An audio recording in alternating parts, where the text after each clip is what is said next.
Hey everybody, I felt the need to do a video, but I was really resistant to this video. Because a month or so ago, I just decided I wanted to give up on this whole twin flame thing, but yet my mind seems to keep pulling me in that direction, as if there's something about it that I'm supposed to figure out, but I'm not sure what that is. But I think what I'm being led to is that there is just a grave misunderstanding of what this is. The way I'm starting to perceive it as is the twin flames are really, in the Bible, what it talks about going out in pairs. And such that the idea or concept of it has become very diluted or bastardized by the idea of it has to be this romantic thing or a specific person or only one person. And even this concept of the 5D and 3D self, I don't know, it all got terribly confusing. So I wanted to just walk away, but yet for some reason, it's like God is not allowing me to walk away. So I'm just wondering, well, what is really going on here? And so, okay, well, oh sheesh, no wonder today is bothering me so much. I was like, what's so special about September 14th? And, but the other day, I went ahead and created a new Facebook account just so I could get into contact with Jeannie again and wish him happy birthday. Said how I was, because no matter how much I try, I still can't seem to let go of the guy. Just really ticks me off. Because he said how I was the only one that would tell him happy birthday. He didn't even get a happy Father's Day. Or, he wanted to talk to me, but he also couldn't because his girlfriend wouldn't let him. And that's fine. I understood. I told him I understand we can't be friends and whatever, or no closure is ever gonna happen. I just wanted to say happy birthday. I just wanted to be kind, so please don't bash me or try to be mean to me. And it seemed like things were fine, but then he blocks me again. It's like, what the hell? I really am at my wit's end about this thing of why there could be this, in essence, a fatal attraction to an individual that is, it seems toxic in every sense of the phrase. Word. I don't really think it's fair that I would love someone so much, be doing all this work on myself, have dedicated myself so much to humanity. The idea in the twin flame community is, well, the feminines wake up first, so you're leading the thing. Oh, and the masculines are coming along, and they're not that much further behind you, despite what you see in the 3D. To me, it all reeks of deception. And it reeks really of the deceiver. If I want to go to Christian theology and talking about Satan, and I want to go back to the book of Job, where God in essence gave gave Satan free reign to do as he would, run amok with Job, test his faith in essence. And I don't think that temptation ever stopped. If you look throughout history, it almost, okay, that's a different subject I'm going to have to delve into sometime, because that's not for here. I feel it's just not for here. But the idea is that the deceiver still exists.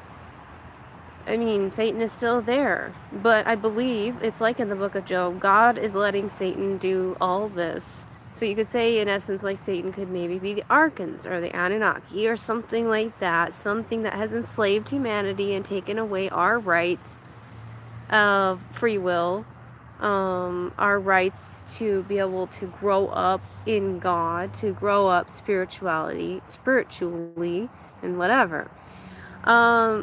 So this whole twin flame thing really reeks of a temptation. You know, are you going to, and there is this also, all this falsity about love and light. While love and light is a beautiful concept, I don't think that people necessarily understand it.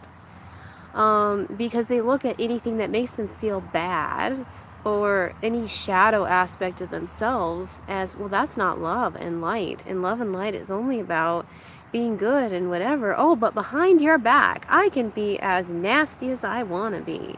And when I'm alone, I can think all the nasty thoughts I want to, because outwardly I'm love and light. It really reeks of like the Christian church pretentiousness that I see. This sanctimonious attitude of I'm holier than thou, or you have done all this sinning and therefore you can't be accepted. It just there's just something totally wrong with this whole idea of, well, the female needs to do all of this stuff. I mean, honestly, it almost seems like it goes back to the Garden of Eden, and the temptation. Well, Eve, and saying that woman is always the one that tempts man, So in this case, it's like a modern or a souped up version of that. Oh, the feminine has to do all of this work, and so the man can sit back on his laurels and not do anything. But oh, we have to feel bad for him because he's really going through it. He's really going through the ringer, because he just doesn't want to face himself. And it's kind of, it just, I don't know. It's really confusing. It's like there's something there. We're being fed just enough of the truth to keep things strung along, and people are being told quite a bit of what they want to hear, what's going to satisfy their ego, what's going to satisfy their lower heart and their lower minds, the things that have become victims of all this deception and shenaniganery, buffoonery, and whatever you want to call it,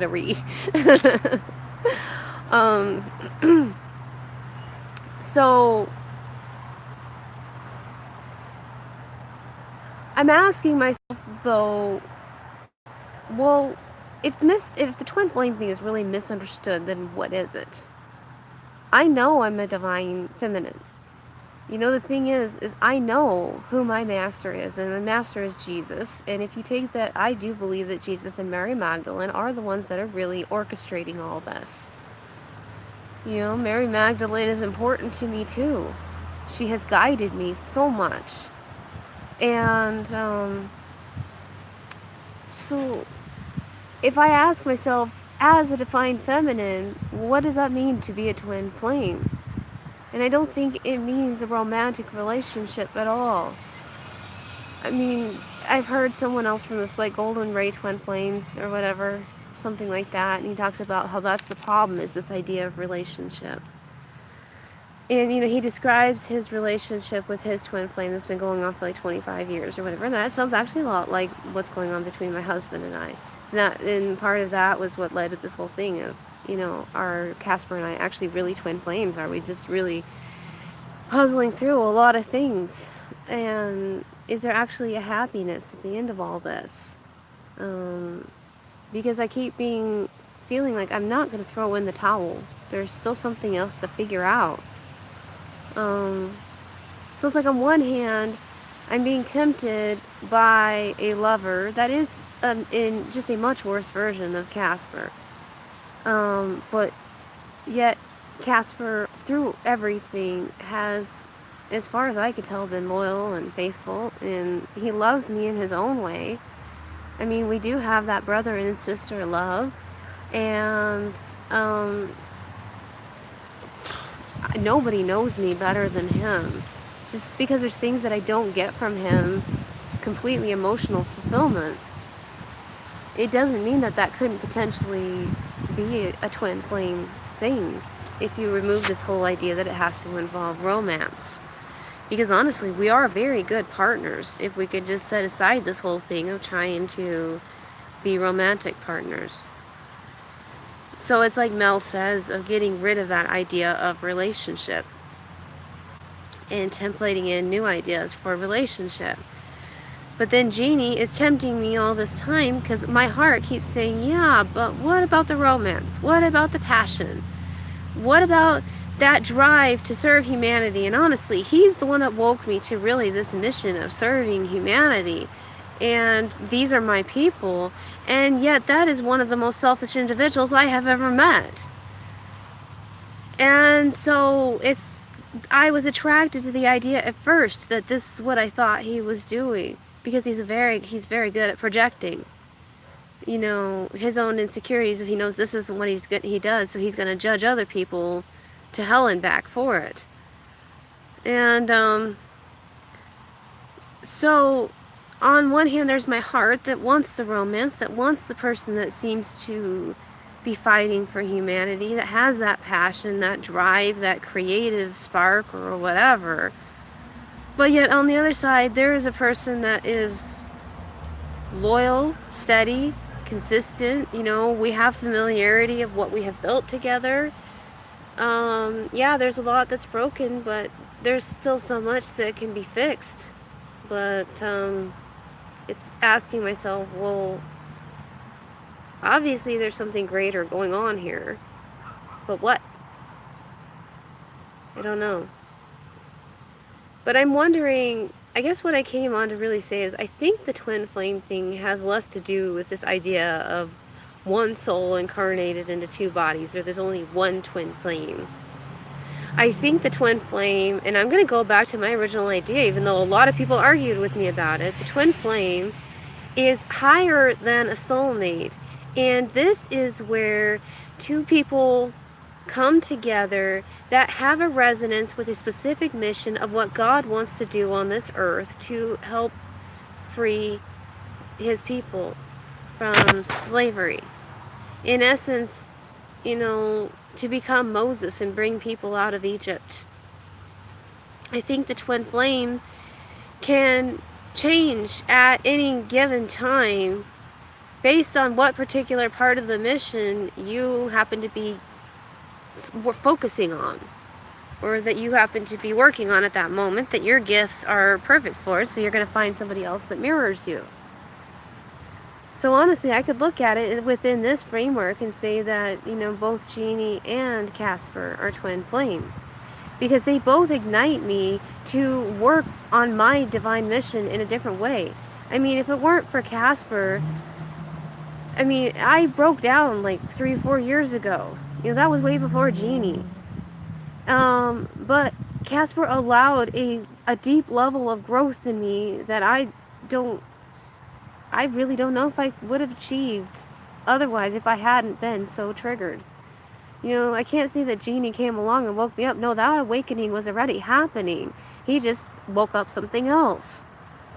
So I'm starting to look at this twin flame thing as igniting the fire of God, igniting those hearts, you know, and that there are going to be people that you're going to resonate with on such a level that they're going to totally vibrate you out of the complacency that you're in, so that you can fully serve God, fully serve this thing of freeing his people. Yeah, so there's the question though of, if he's allowing Satan to run amok, why doesn't he stop it? Because we have free will.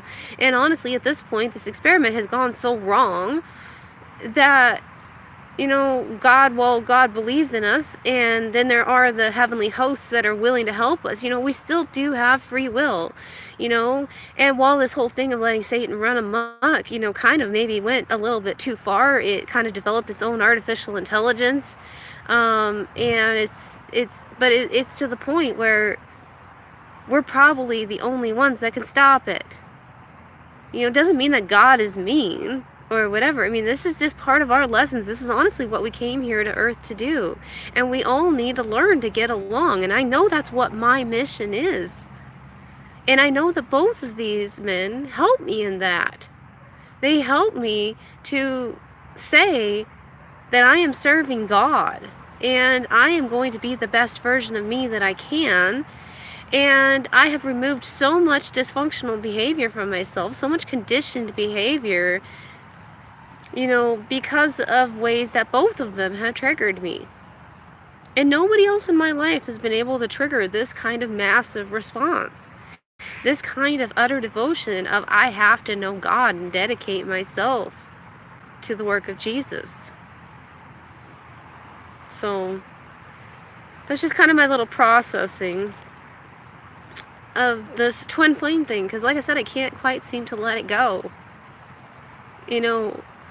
But I don't know what genie means. I mean, honestly, I wish there was some way to cut this cord of attachment other than the fact that maybe it's there to keep reminding me to be a better version of myself. Because I'm really getting to the point of every time I think about it, I find myself longing for something. I question, why can't I bring that into my life? And even though I should have known that he would do it, for some reason, it felt like a huge betrayal the other day when he blocked me yet again after me telling him happy birthday. I don't know what it is I'm doing to piss him off so much. I mean, I don't feel like I deserve this. But I just keep going forward of one of these days, I'm going to actually find someone that seems to actually care about me rather than their whole purpose in life is to just trigger me. And that they're going to get pissed off by me in some way. There really actually does have to be love, and I'm pretty certain that love does exist somewhere.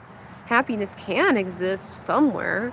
Maybe it's like I said in my books, that it just really doesn't exist on this planet right now, and it needs me and other people that are so dedicated to bring it back.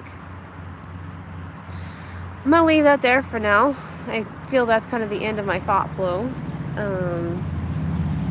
I love you all, and I will talk to you later. Bye.